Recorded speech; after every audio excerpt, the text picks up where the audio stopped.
કે અરે રે, આપણે તો ચોખા દેવી દેવતાઓ અને આપણાથી આ ગાયના શરીરમાં છુપાયેલા એ રાક્ષસને તો બહાર ના કાઢી શકાય, તો હવે કરીશું શું? અને પછી તેઓ આ રાક્ષસને મારવા માટે એક યુક્તિ વિચારે છે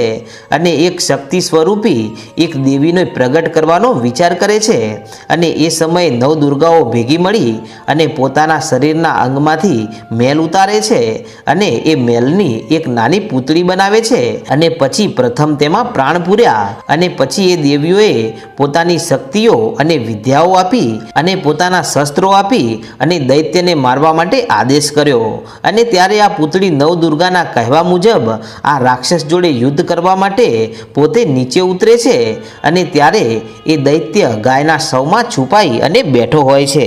અને ત્યારે આ પૂતળીએ પોતાના શક્તિઓ દ્વારા દૈત્યને બહાર કાઢી અને તેની સાથે યુદ્ધ કર્યું અને પછી યુદ્ધ